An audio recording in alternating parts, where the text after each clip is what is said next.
Yes! Oh, Liam, thank you so much. That was great. Roman, it's so good to see you, mate. It's so good to have you back. What a suit. Thank you very much. Can you just stand up and give us just a little... Thank you. Oh, my Well, goodness. I feel like I'm half in Miami Vice, half kind of ready for Christmas. But, mate, you didn't have to come in and do all the Christmas trees. I thought I'd just make the extra special... I mean, I haven't counted how many we have, actually, but they're very void of gold, actually. Yeah, and presents, but you can give me my present. Maybe we're on the naughty list. Oh, there it is. I did there. Did you see what I did? Shameless plug. I also do promise that I have sent out the invitations. They just haven't turned up yet. I mean, isn't it the weird? I've done a lot of these gigs over lockdown, but I mean, with this one, the special thing about it is everybody gets a front row seat. You know, it does what it says on the tin. Exactly. I mean, what can we expect from tonight? Well, I've got a very special 1D number coming up a little bit later that I haven't sang for probably about 7 years. 7 years. Getting on a bit. Basically, what you're saying is that you may need some help doing it. That was it was an olive branch I was hoping that you would offer, yes. Yes! Oh, God, imagine if I took on Niall Horan's vocals for a day. Amazing. All right, well, Liam, I'll let you crack on and let's do it. Oh, mate, very good indeed. Do you know what? Come over. Come take a seat. It's good to see you. How are you? I'm good. I know, we should go for a... Okay. Great, lovely. And we're in. We're in. Merry Christmas, mate. Merry Christmas to you too. I mean, you're a fantastic present for myself, but I mean, what are you actually doing for Christmas? Just hoping to spend some time with Bear, really. I mean, obviously with everything up in the air at the moment, it's difficult to plan everything, as I know everyone's experiencing, but it's, you know, we all want that family Christmas, don't we, really? Do you do a traditional Christmas, or do you try and put your own spin on it? You cook? I cook, mate. Oh, man. I'll tell you why. Because if you're behind the stove, all the family drama unfolds in front of you and you don't have to be part, you just watch. You're like, no, the only thing I'm dealing with is the turkey that's behind me and the carrots in front. Do you know what? That's not actually that bad. Favourite part of Christmas dinner? Oh, I mean, a Yorkshire pudding, but is that even part of Christmas dinner? See, I say Yorkshire pudding, but apparently it is still roast potatoes. Or pigs in blankets. Pig in blankets, yeah, of course. Although, low-key shout, stuffing. Yeah, We'll move on. 2020, it's been, I mean, what is this? This is like the 39,000th month of 2020. So I'm really looking forward to 2021, mate. I mean, have you got your plans sorted, ready to go? To be honest with you, I've done a lot of shows and stuff this year, and I've learned a lot of new... It's been a really weird year. I've learned a lot about myself, about my fans, and you know, how to talk to them properly almost, which has been really interesting. But next year I'm going to go away. I'm going to write some more music and probably spend some time writing, because I've actually never really done that since the band. Like proper downtime. Are you going to do an Ed Sheeran and leave your phone? That's what I want to know. Oh wow.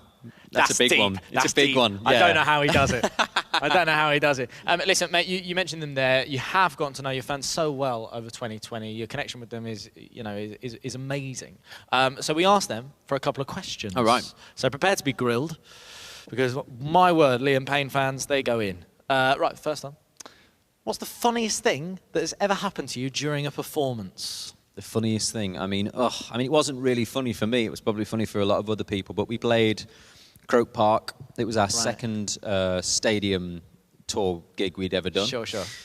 And there was 94,000 people watching the show, and it was right at the very end. And it had rained, and we had these like ramps, and I went straight down this ramp on my face. And there was like, there was like remixes, you know, like when people do bam, and my head's just bouncing off the floor. Luckily, I had like a woolly hat on, which kind of protected me a little bit, so you know. No brain cells were harmed. So just from a rainy day, your... Straight over, yeah. Nightmares were created. Yep. Wow, okay. Well, there we go. Sticky feet next time. That's what you need. Yeah, true story. Do you know they do that? Like dancers, they put like Coca-Cola on their shoes before... True story. Or any other brand. Yeah, or any other brand. Very good. Saved me there. Well done. Do you know what? This one I quite like. If you could get any lyric from any of your songs tattooed on you, what would you get tattooed? I actually have. I have one. I have one from You and I, which is I figured it out. Which it's actually in my dad's handwriting, and I have one. Somewhere is a place that nobody knows. It was actually a song that never came out. Really? Yeah. So it's so random, but yeah. Will it ever come out? It'll probably get leaked on SoundCloud or something, or Very Bebo good. or Vivo. Or... I quite like that one. Why? How come? So how come you got the one from You and I in your dad's handwriting? I guess we always just used to figure out things together when I was younger, and part of the reason I do my job I do today is because my dad put me forward for it. So amazing. All right, well, what about this one? Your favourite One Direction song? Oh, that's hard. Even for me, that's hard. I was going through the list earlier. Difficult. It's tough. I would have to say, just because it kind of just like calms you straight away, but Once in a Lifetime. Yeah, okay. It's a really different out there choice, but yeah, Once in a Lifetime for me. I love a bit of history. Yeah. Love a bit of history. We've got quite a deep one here, but a nice one. What's the biggest challenge you've ever had to overcome, and how did you do it? All right, Mr. Stiles, thank you. The biggest challenge I've had to overcome.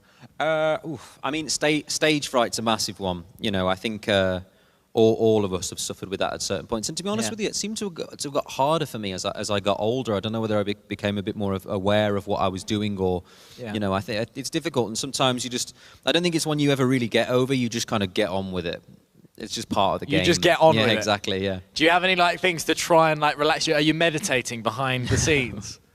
No. You just get out there and just do it. That's more Shawn Mendes than it is me, I think. Yeah, very good. Gotta love Shawn. For me, as soon as I get past the first song and I can concentrate properly on what I'm doing, I had a really big problem of forgetting words halfway through, and as soon as you forget them once, it never goes away, because you're always oh my God, I'm going to forget the words, and then it just makes it happen. Who out of the group was always the person to forget the words? Me. You, always. Yeah, Who would save you? No one. I mean, I've been on TV before, and I was with Rita, bless her, and we were on TV really early in the morning, and that I'm bleeding in love and you're swimming in my veins. But because it's such a I just went swimming in my veins. Literally.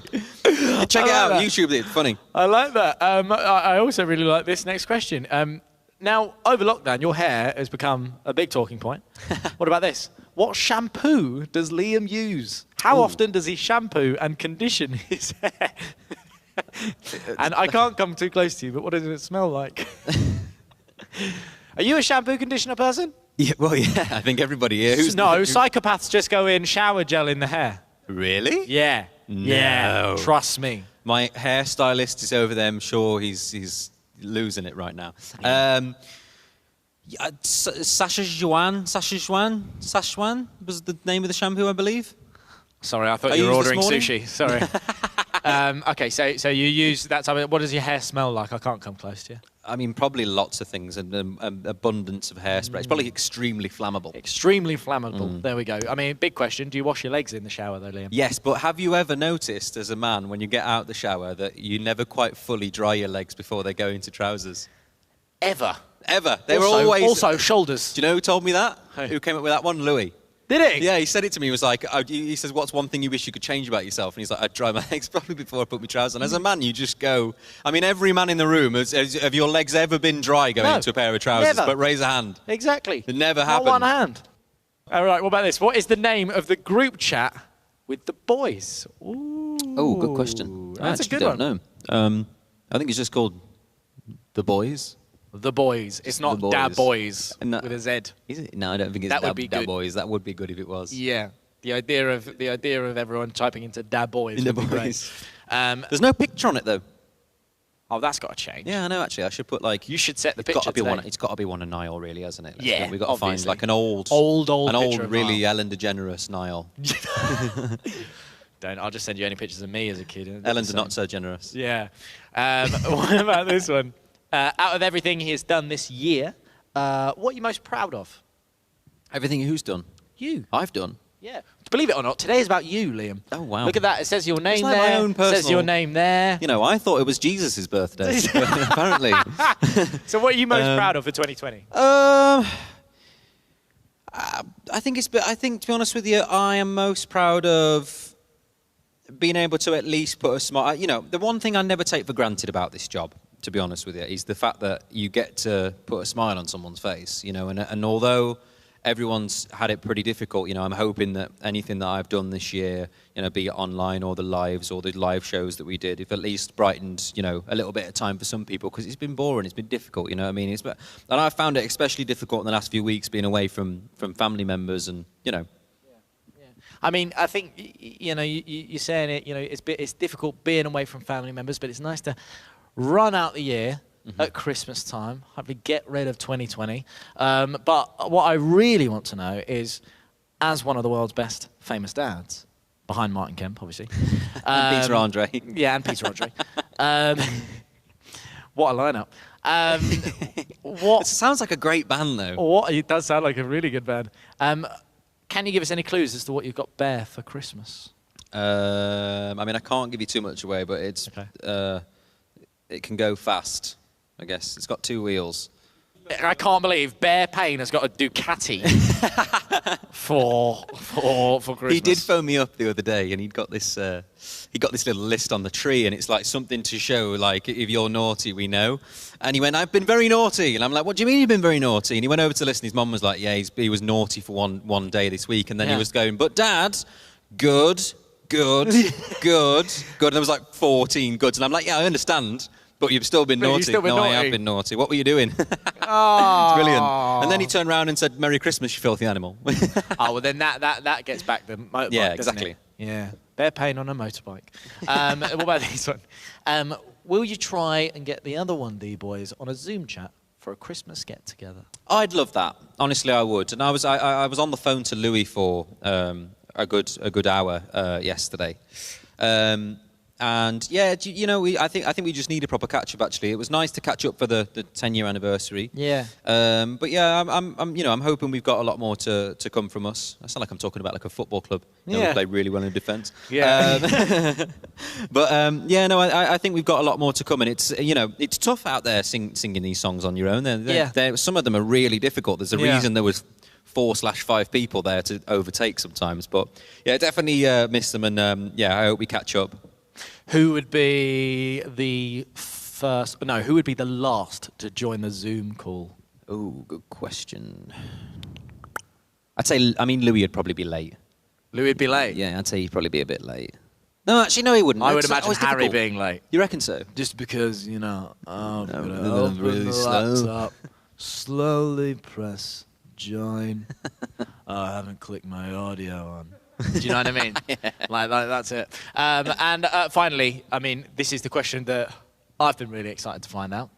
You are doing a One Direction classic for us today. Sure am. What is the song? The song that I will be doing today is Steal My Girl. Yes! I absolutely love this tune, man. It's so good. Hey, well, listen, I won't make us wait any longer. Liam, make your way over to the stage and put your hands together, performing an exclusive version of Steal My Girl by One Direction. Please welcome to the stage, Mr. Liam Payne.